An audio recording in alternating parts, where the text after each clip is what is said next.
Vasudeva is a professor. So let me just introduce him to the audience. Vasudeva, PhD, is a consummate scholar of international repute. He has authored over 35 publications in international peer-reviewed journals and integrates applied management, decision sciences in providing solutions to leadership and management issues. Dr. Dash is invited to present at major international conferences across the globe on a regular basis.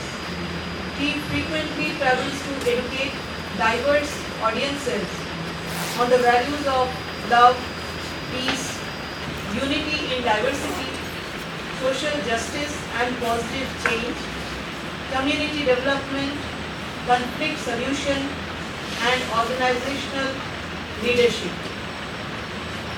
His research interest includes endogenous and exogenous factors affecting organizational leadership, self-control and organizational leadership, social justice and sonic therapeutic intervention, race and general happiness.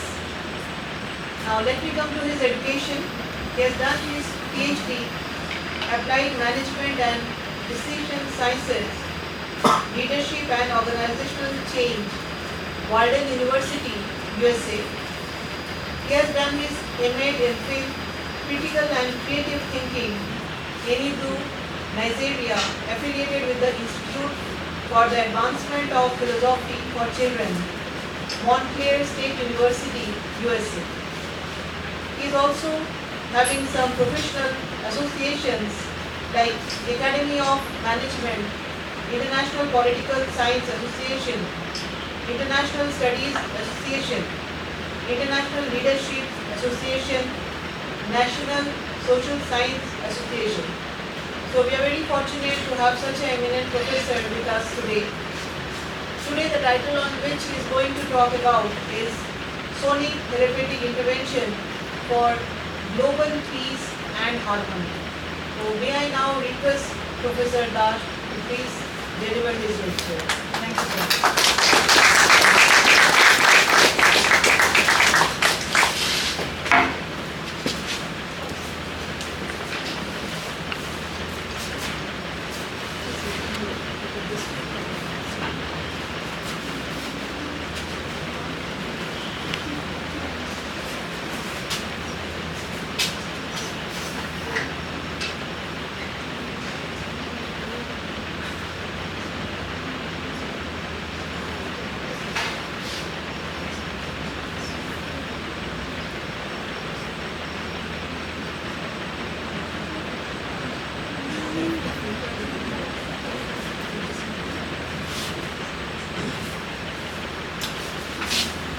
Good evening, ladies and gentlemen. I'm happy that I had an opportunity to be in your midst to share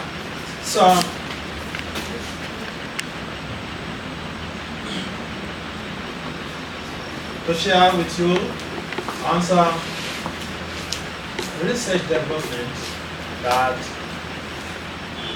have been conducted on sonic therapeutic intervention for global peace and harmony.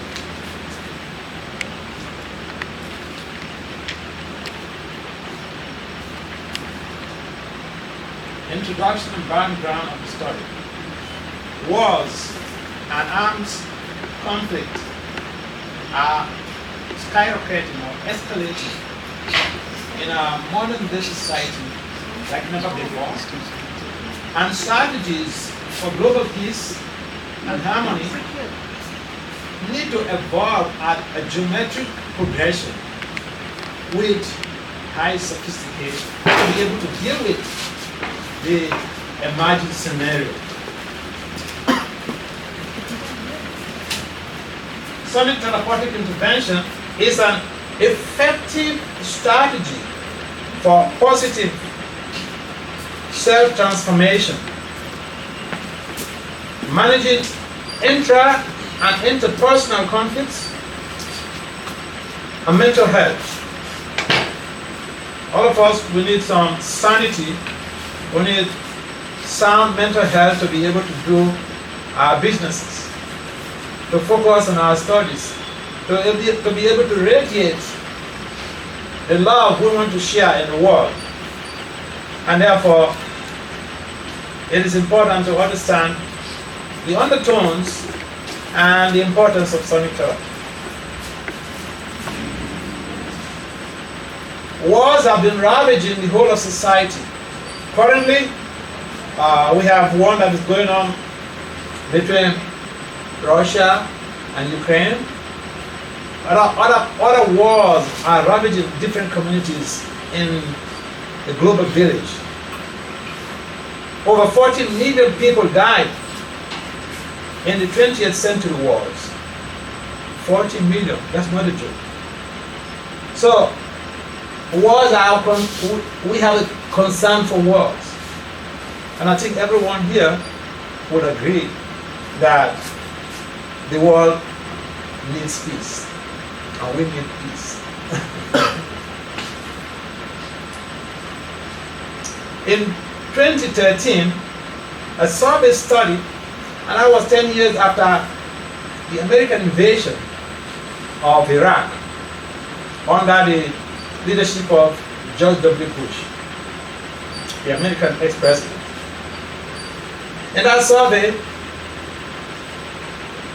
53% of Americans considered it a mistake to have gotten involved in the invasion of Iraq. Today, about 76% of Russians, they are in support of the war in Ukraine. But maybe 10 years or 20 years down the line, the case might be different. Because right now, even the Russians, they're having some reversals in the invasion of Ukraine. The researcher, that's myself, I explore sonic therapeutic intervention for global peace and harmony. Definition of concepts. Global peace is a phenomenon that enables living entities to experience intrinsic or endogenous and exogenous tranquil states or tranquility from within and from without. What this basically implies is that for us to have a global setting where there is peace, we also have to have individually, we have to have peace.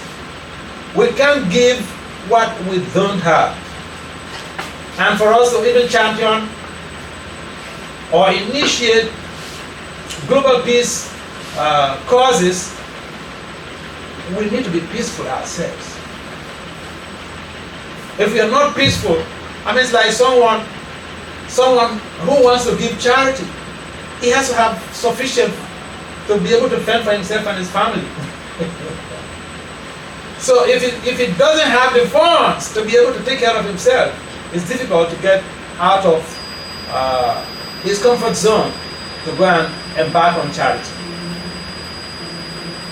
Peace is a two-dimensional phenomenon with both unprejudiced and prejudiced measures that humans need to learn in certain micro to macro measures. Sonic therapeutic intervention involves recapitulatory self-administration of specific transcendental sound vibrations that facilitate a positive change. And I made a reference to one of my very recent publications with the World Academy of Science, Engineering and Technology in London. Now, when we talk about sonic therapy or sonic therapeutic intervention, sonic comes or is derived from the word sound. If you Google sonic therapy, you will have a lot of, applications even in the medical field. And within the Indian cultural setting, within the traditional Indian setting, we have a lot of exposition to sonic therapy. Like people chant Om. That is sonic therapeutic intervention. We are invoking some transcendental sound to be able to create auspiciousness. The specific sound vibrations used in the study were Hare Krishna, Krishna Krishna, Hare Hare, Hare Rama, Rama Rama, Hare Hare. That's taken from Prabhupada's database 2020. Problem statement. When you're conducting a research, at least as a management scientist, when we conduct a research, the first question that comes to mind is, what is the problem you're trying to solve? Okay. So, we have problem statement.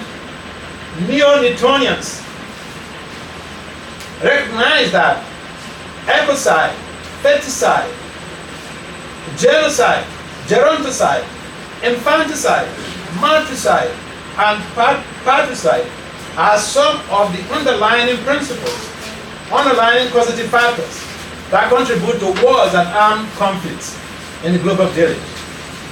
In other words, these are different violent activities that we humans, we embark on. And at the same time, we embark on all these type of violent activities like ecocide, we're destroying the ecosystem. Feticide, we're destroying unborn babies. Genocide, mass killing en masse. Gerontocide, killing elderly people. And this is a very dominant in the Western countries. Of course, things like feticide, even right here in India, the dominance of female feticide is prevailing. I've seen a number of female researchers, they've conducted researches published in this very area, and I made references to some of their works. So, if we humans, we can embark on violent activities, we can commit violence, and think we can do that with impunity or free from any type of punishment or check. And then that is unfortunate, because life itself is a boomerang. I think in the Indian cultural system, we have a word called karma. If you throw a ball to the wall, the ball bounces back to you. In this country, you find a number of people who embark on so many pious activities because they understand whatever they put into service, they get amazing rewards afterwards. And so, the actions we perform, we also get corresponding reactions. One of the principles of one of Newton's laws of motion also support this idea. And so, as scholars or as future academic leaders, as future educators or as educators, you have to understand what to be able to plant as seeds in the minds of those who are within the academic community. Because the members of the Ivory Tower, they are the advisors to the government. They are the future leaders of the world. Even the politicians, they seek counsel from the academicians. And therefore, it is important for us to understand that our actions produce particular reactions. And if we involve ourselves in activities that will foster a positive change, then we can have the whole of our communities transformed into a heavenly planet. Reputable epistemologists know that violence breeds further violence. By reputable epistemologists, I'm referring to those scholars who understand that life is boomerang. That if you throw a ball to the wall, it comes back to you. And sages in India, they understand this very much. And therefore, in India, it is a common scenario that people sometimes we over tolerate. And sometimes I used to joke with some of my friends in India that, you know, why you have to over tolerate situations? Because of this higher knowledge. And so they feel that, well, if someone does something to me, it's my karma, and the person is going to pay back or pay the price in due course of time anyway. But here we are. The crossroad to that effect is that people can take undue advantage of us. And reputable epistemologists basically refers to those group of scholars or to those category of researchers, scholars, who understand that whatever actions we put in place, we will reap the results. Now, again, still on violence. Heat stroke. I don't know how many of you have heard of this concept, heat stroke, but it's dominant in America and other developing countries. That people have a child, and instead of just killing the child, they put the child in a vehicle under high temperature, and then they leave the child there. Just recently, one guy, 19 years old, with his girlfriend, they had bouncing baby boy, and they put this. The boy was just about 2 years old or 1 year old or so. The father put him in a vehicle, in a car, and locked him up there, and then he left. And after 5 hours, when he came back, the boy is dead. And then he told the police that he just went out to use the restroom. But then the observers noticed that he was away for 5 hours. So it was a deliberate act. Now he's facing prosecution. And so this heat stroke is another violent way of killing children that we don't want. What do you mean by unwanted children? So it is not a question of unwanted children. It's unwanted, unexpected activities that we get ourselves involved in. Some of these type of violent activities on little kids is because we cannot control our senses. Now, we get involved in a relationship, there is also a tendency for accidental pregnancy. Just like sex is natural, pregnancy is also natural. Pills don't grow on trees. And so, we can't embark on activities to produce offspring or children, and then we kill them. It means that we are exhibiting some phenomenological mindset. By phenomenological mindset, I mean Iranian-Kasipo mindset or demoniac mindset. And so this type of activities or this type of violence is going on, and someone thinks they can do this and not be checked. And it's just unfortunate. If even the police never checks the person, we will pay the price in due course of time in the form of wars. When all of these activities become so much on the planet, it reflects back, weighs back on the whole system, and it falls on us in the form of wars. The number of cows, pigs, and chickens slaughtered in 2020 was 73 billion. Globally. So, we can kill the animals, and we feel they are meant for our palates. Now, in your own scriptures, in the Puranas, in the Indian Puranas, especially in the Bhagavad Purana, it is mentioned how many birds you will take and be killed when you participate in endangering an animal's life or in eating an animal. It is not just the person who went to slaughter the animal that bears the whole brunt. Those who aid and abet the social vice also partake in the reactions. And in most cases, we find that this violence falls back on human society in the form of catastrophes like wars and other types of natural disasters.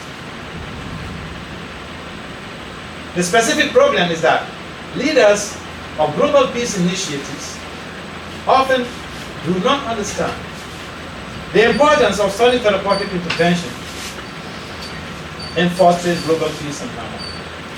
So we look for ways to be able to bring peace to the world. And here we are, a simple thing. And please, I beg to share this.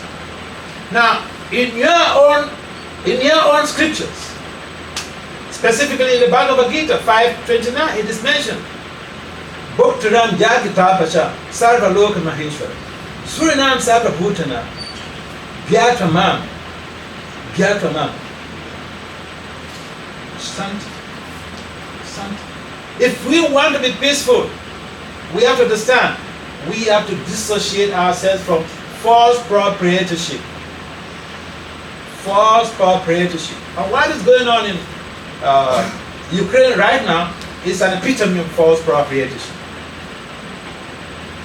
Putin claims this part of Ukraine he wants to annex. And here comes the war. False proprietorship. At best, we are caretakers. We are not the proprietors. And we are not the enjoyers. If we understand that there is a source of our own existence, there is a unified force that is responsible for actions and reactions, we are forced to get old. We are forced to get sick. Yes, we are independent, but our independence is very limited. We are being governed by higher principles. So if we understand in that sense that we are not even the enjoyers of the process of our labor, the process of our sacrifices, then it makes sense for us to reflect and think back how to utilize what the sages of India have provided for us to be able to create a positive revolution in the lives of people even yet to be born. And therefore, the leaders of society, and leaders of society just doesn't mean Prime Minister Modi. Every one of us here is a leader. And so we have a commitment. We owe a duty to be able to create an avenue where people will get to understand that we are passing through difficulties due to our own past activities, past actions. And so we have to see how we can tap into these ancient technologies provided for humankind, but they are right there in your own country. Right there. And therefore it is important for us to understand that as leaders or as prospective leaders, we have to see the possibilities and create avenues how we can help the world for a redirection in a misdirected civilization. Anyone can just engage in sonic therapeutic intervention. You don't need to pay. It's cost effective. And you can chant any names of any transcendental names. However, what we use in this very research is the Hare Krishna harmony. The general theory of crime stipulates that all crime and antisocial behavior are due to low self-control. Now the criminologists are aligning with the sages of India.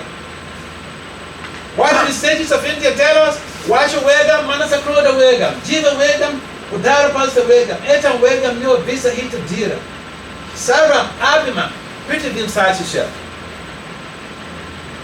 If we can just control the urge to speak hogwash, to speak nonsense, we can control the urge to cause someone some pain by our words. If we can control our anger, if we can control our mind, if we can control the urges of the belly, the urges of the genitals, and these are the binding forces to repeated suffering in this bad world. So we find that, look, someone gives birth to a child, a bouncing baby boy, and he goes outside of his own control and kills the baby in the car. It's true. Lock the baby up in the car. It's true. And now, what happens? You kill somebody, and if even you are not caught, you will take birth to be killed in the same way. So it's a chain of terrible reactions. You know, we were discussing with Dr. Anita Carl, and we mentioned how the human form of existence is just a complex situation. And we seem to be very happy about being born humans. But think about it. Every step you take in this world could be dangerous, because we are bound to commit mistakes. We are bound to pay for the price of all our mistakes, whether we like it or not. So, the general theory of crime basically brings to bear that we need to raise our consciousness raising. And that consciousness raising becomes very much easy when we embark on sonic therapeutic intervention. When we embark on reciting some Vedic mantras. It's just such a simple thing. See, Western scholars, they come to India and they take what you have in your books and they go to mastermind something and call it their theory. They call it their theory. They just paraphrase some things, they change some few things from your scriptures, and they say, this is my theory. Read about emotional intelligence. It's all from your own scriptures, your Puranas. And so it is important for us to utilize what we have for our collective good.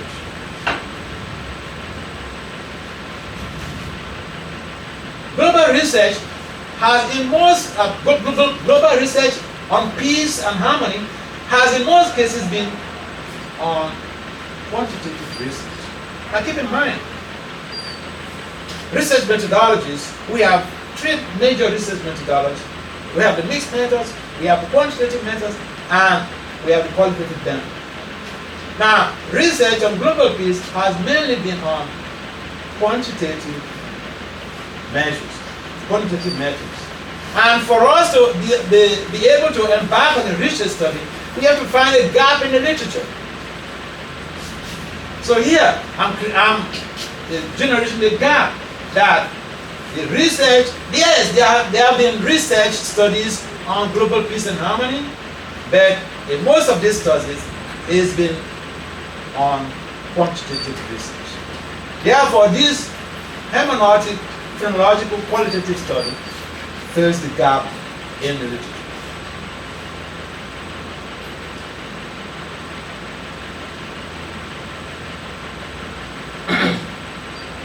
The purpose of the study, a purpose statement, grounded in Gottfriedson and Hitchens, 1980, that's a typographical error there, should be 1990. Grounded in Gottfriedson and Hitchens, 1990, self-control and purpose, 1975, sonic therapeutic intervention frameworks. The purpose of the study, is to explore sonic therapeutic intervention practitioners' lived experiences regarding the value of sonic therapeutic intervention for global peace and harmony. Now, what traditionally happens with sonic therapeutic interventions is that it helps to build them up with serenity of purpose. You find all of these sages, a real genuine sage, they're very tolerant. They don't get driven into catastrophes by some little pimping. They're very tolerant. And so what is lacking today is that a lot of people are highly maladjusted. A lot of people want the whole world to adjust themselves to fit their purpose. But then we don't want to adjust ourselves to fit the purpose of others. And therefore, it is important for us to understand the undertones of these two frameworks so as to be able to help us in understanding the research of this study.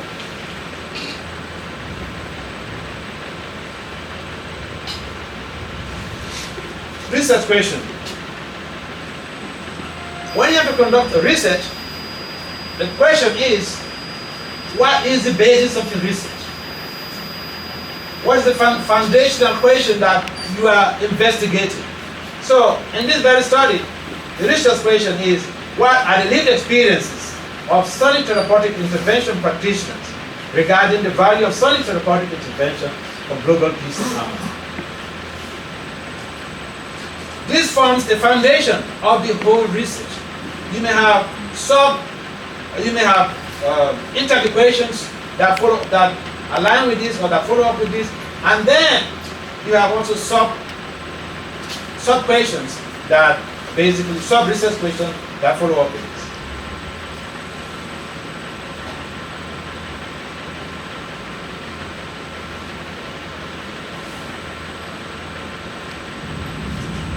Now the methodology.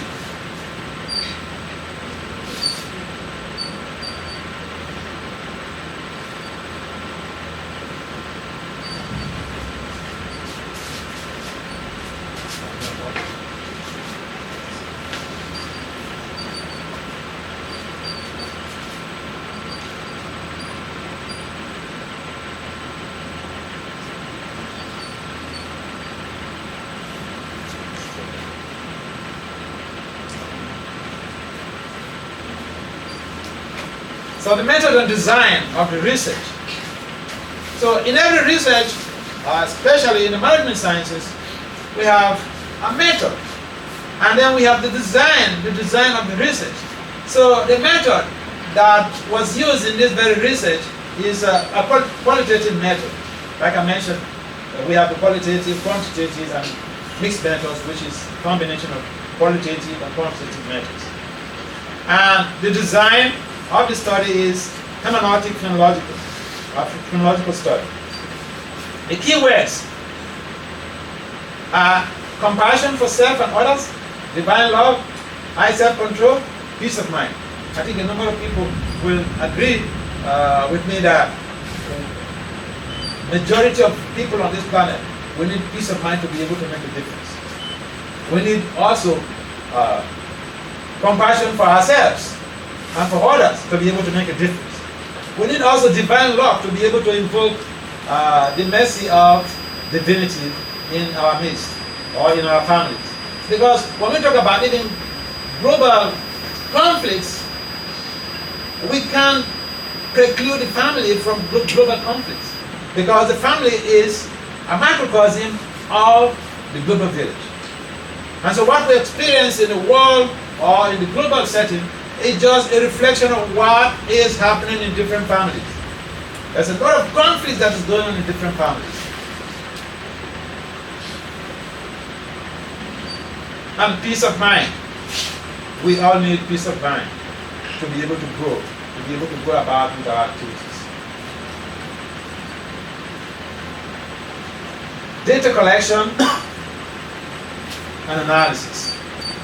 I utilized semi-structured interviews from a snowball purposeful sample of 8 participants and document review to be able to facilitate data collection.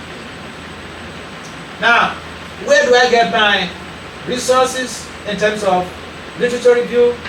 Because we need literature, we need some information from the literature, to be able to use that in triangulating with the results of the study to be able to make a definite account of what is obtainable in the field.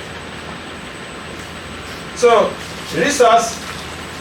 resources that we use were from a business source, complete through Premium, EBSCO, Elsevier, Emerald, Google Scholar, ProQuest, PubMed, Science Direct, and Toria database.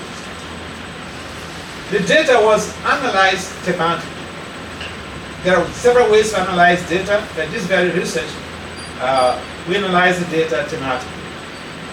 Interview results were triangulated with document review for the purpose of content validity. The results.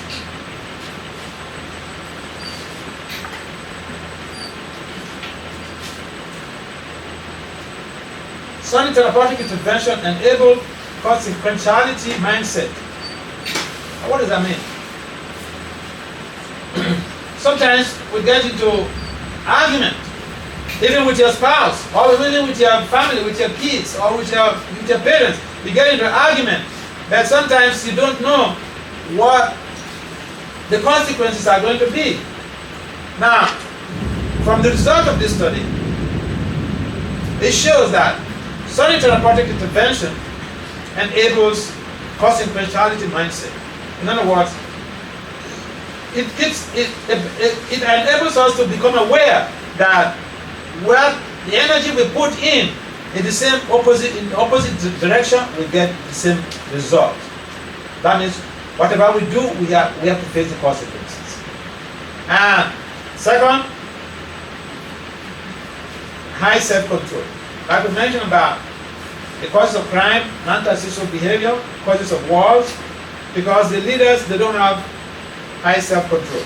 Little thing, just a little thing triggers an argument, and it triggers someone pronouncing, "Oh, we're coming to shell you." But you know what? They don't really go to the war front. Putin never went to the war front. George W. Bush never went to the war front. In fact, something funny happened.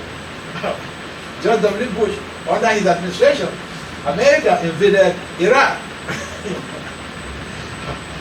for no justifiable reason. And now that Putin is waging war against Ukraine, he came up one day in an interview and said, blaming Putin, but he did the same thing. He did exactly the same thing.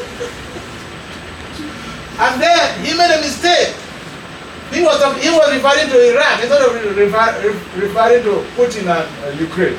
So people, journalists, they made fun of him that he got.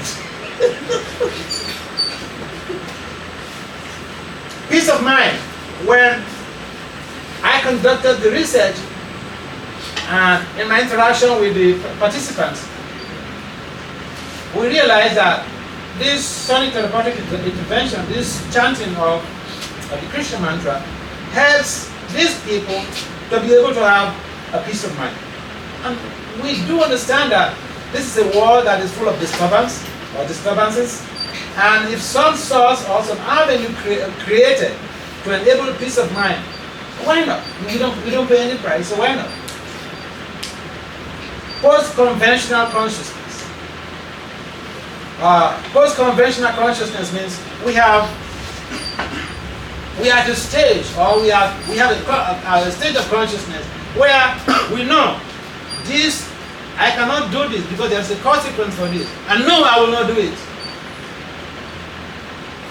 Now, the opposite is the case. We know if I take this away, I'm being monitored, and police will come after me. And I don't mind anyway. I do it. I do it, and I get apprehended. I get prosecuted, and I get jailed. And the opposite is that I know this is not good for me. No, I will not do it. That is post-conventional consciousness. And a number of people, they do things they don't like and regret afterwards. So why not try this? Self-awareness. Self-awareness is one of the components of emotional intelligence. There are different types of intelligences. Cultural intelligence, and women are supposedly having more social intelligence than men. And so if you're a man, if you're a man of 25 years, for instance, a girl of 17 years can play on intelligence. There you are. Because women have more social intelligence than men.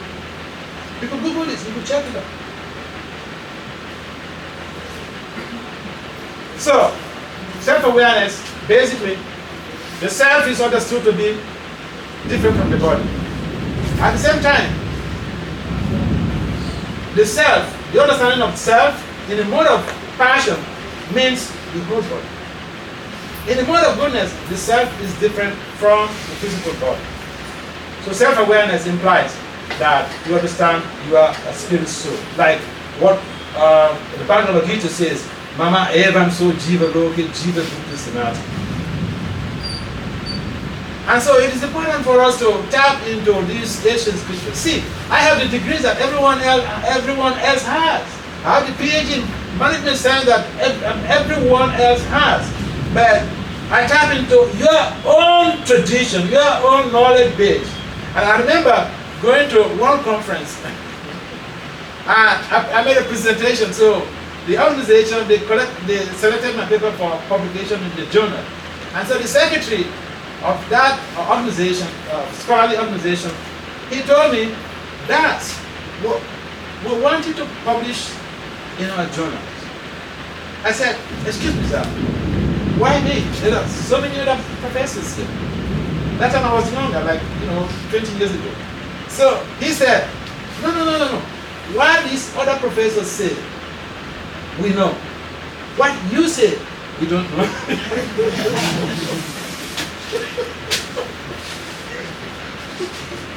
So, I tap from your own tradition, from your own Puranas, your own sonic therapeutic interventions. So why don't you avail yourself of this very rich culture and supplement your life, supplement your studies, supplement your social culture with all of the richness that you find in the Vedic tradition. Thank you very much. Any comments or questions?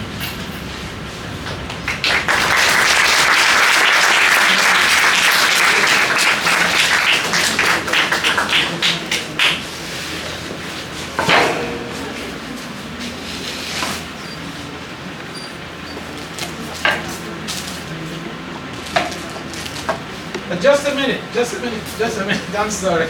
There is a part that I left over. Now, when we have a research conducted, based on my training at Walden University, in fact, when we have to register for as a PhD candidate in Walden, if your research is not going to impact on social change, no, they will not admit you. They will not admit you. So, social change implications of this research. Basically, positive social change through enhanced global peace and harmony management, more significant peace leadership. This research, if implemented, will enhance peace leadership and result-oriented decision making. Also, the study results have the potential to de-escalate debt tool and depression associated with wars. The study results will mitigate the identity crisis and maladjustment that trigger wars and conflicts.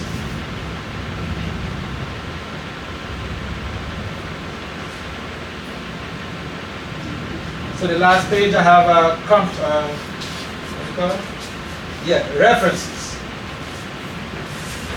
Whatever you say, you have to prove yourself where are the scholars that you are climbing on their shoulders? So I have a reference page, 2 pages for the references.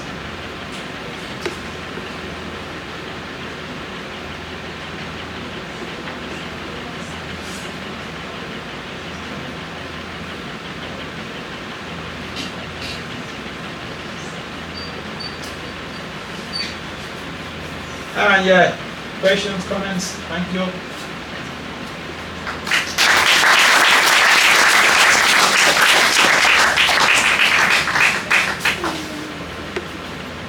So any questions from the audience? No questions? So either you understood everything or you understood nothing. What it is? No question implies this. You have understood everything or nothing? Anyway, it was a wonderful talk and I think it was something very unusual. We are not, we never heard lecture of this kind, which actually giving us a pressure of thinking. Now we need to think and rethink of what we are doing, what we should do, what we should not do and all this.